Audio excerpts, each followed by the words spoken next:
Okay, today I'd like to walk you through the copy number calling modalities of STmut, and in particular, an app that we wrote to perform this using the DNAnexus platform. Now, we wrote this app on DNAnexus, and that's because we recognize that some software requires quite a few dependencies, can be difficult to install and run. And so we wanted to make this as easy as possible for the spatial transcriptomics community, at least for those of you who are interested in inferring copy number information from your spatial transcriptomics data.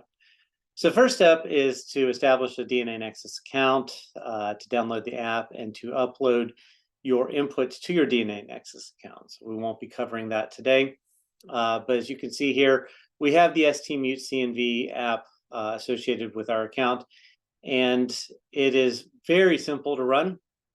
It requires just 4 inputs.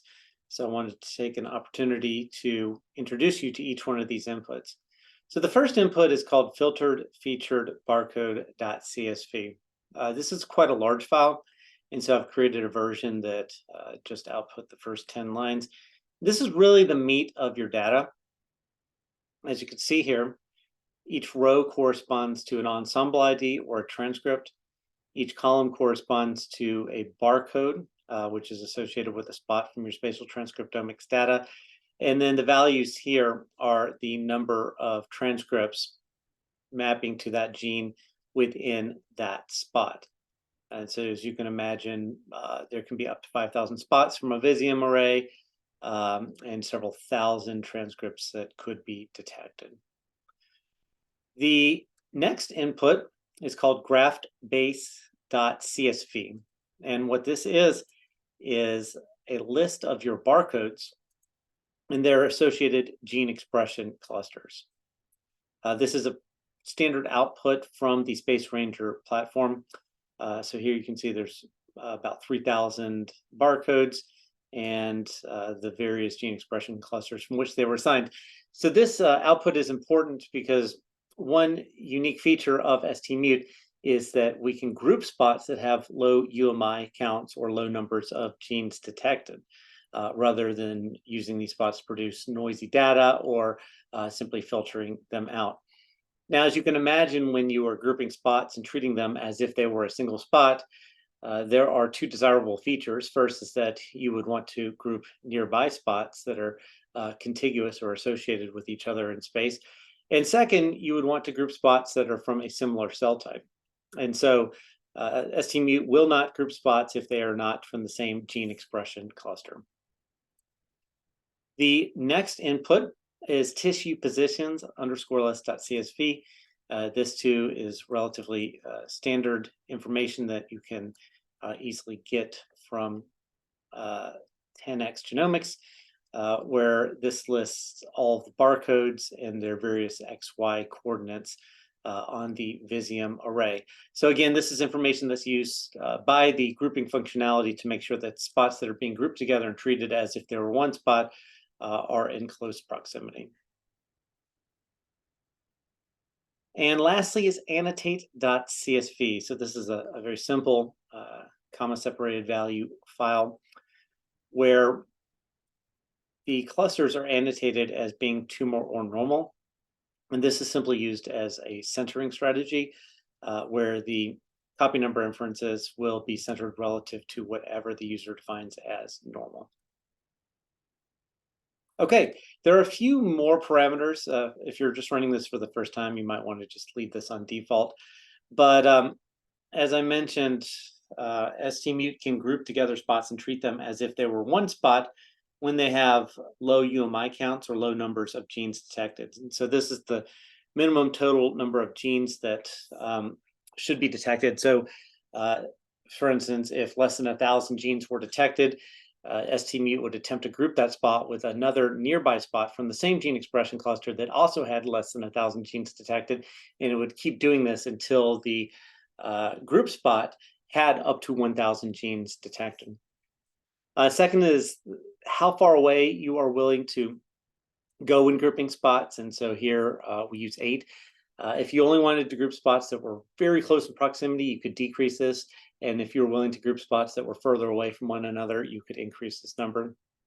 Next is the grouping strategy. Do you want to group spots until they reach a minimum gene detected threshold, which we found works better, or a more simple threshold, which is just number of reads or UMIs detected? These are some parameters where we delete various intermediate files, but if you're troubleshooting and you want to access these, you can change them to false. And then lastly, if you have DNA-based copy number information from your tumor of interest, you can input which chromosomal arms you know to have copy number alterations and the directionality. So for instance, this would mean there's a gain on 1P, a loss on 3P, a gain on 3Q, and on and on and on.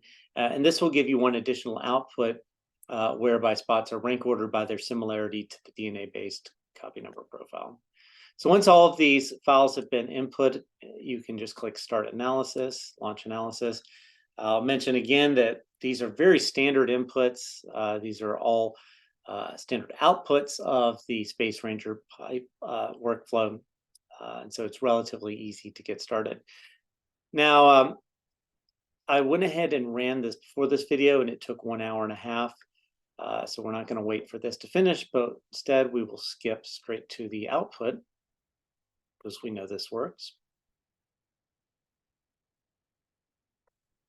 And here are our most salient outputs.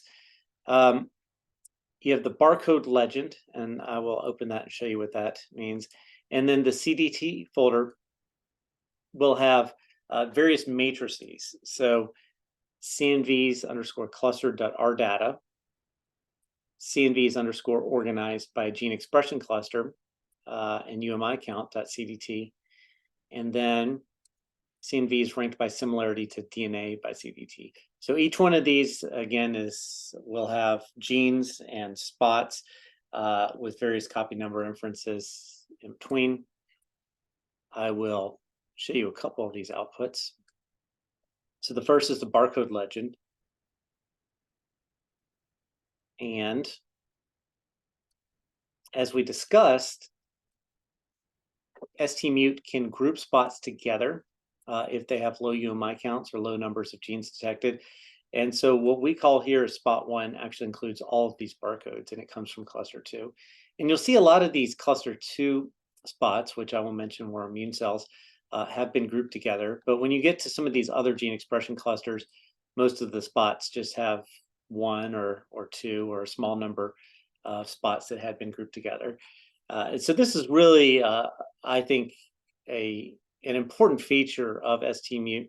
When I look at competing software that does not group spots together, a lot of times some of these stromal clusters will produce extremely noisy data, but we have found that by grouping spots until they reach a minimum threshold of genes detected, that the stability of their signals is much improved. And then the second, I'm just going to show you one of these matrices. But as I previously mentioned, there are 3 matrices that are produced. Are these matrices of genes expressed and their copy number inferences.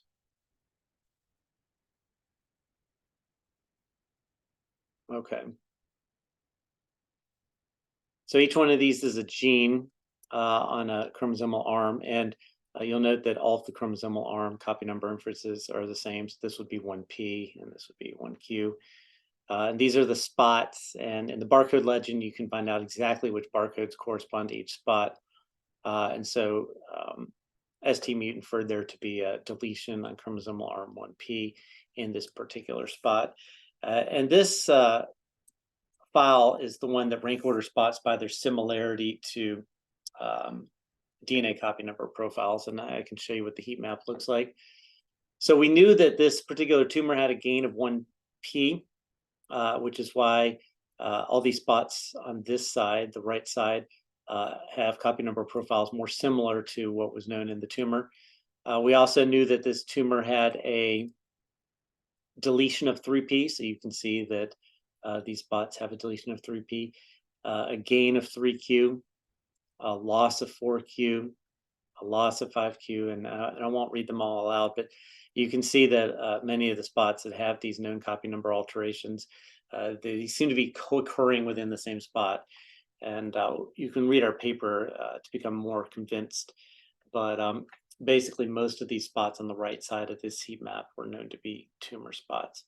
So that's a quick overview of how to run STmut using the DNAnexus app.